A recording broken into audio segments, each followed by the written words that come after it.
পাকিস্তানের বিপক্ষে টি-20 সিরিজে আজ ঐচ্ছিক অনুশীলনে বাংলাদেশের হয়ে একমাত্র প্রস্তুতি নিয়েছেন ব্যাটার নাঈম শেখ।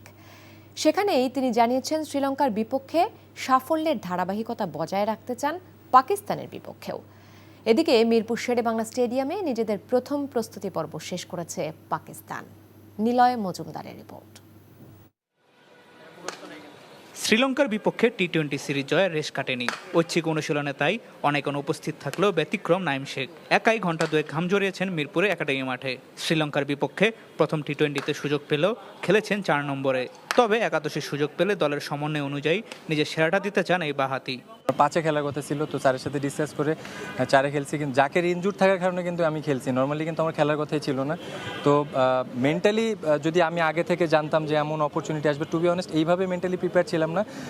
ওপেনিংয়ে খেলার জন্য সবসময় প্রিপেয়ার থাকি। এখন ওই যে ইন্ডিভিজুয়াল ট্রেনিং করলাম, ওপেনিং কীভাবে খেলবো বা অপরচুনিটি আসলে কীভাবে কাজে লাগাবো, ওইটার জন্য প্রিপারেশন নিতেছি। টু বি অনেস্ট ওইটার জন্য মেন্টালি প্রিপেয়ার ছিলাম না। তো নেক্সট টাইম যদি এইভাবে অপরচুনিটি আসে অবশ্যই মাথায় থাকবে।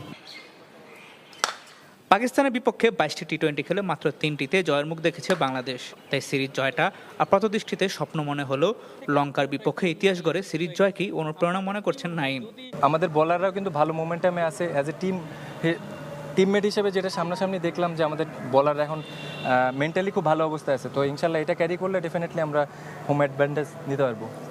নাঈম বাদে বাংলাদেশের খেলোয়াড়রা বিশ্রামে থাকলেও সন্ধ্যায় ফ্ল্যাট লাইটের আলোয় অনুশীলন করেছে Pakistan. Niloy Majumdar, NTV news, Dhaka. Bundle থাকলে প্রতি সেনমানিতে টাকা বাঁচবে। বিকাশ সেনমানি বান্ডেল কিনে জিতুন প্রতি লেনদেনে।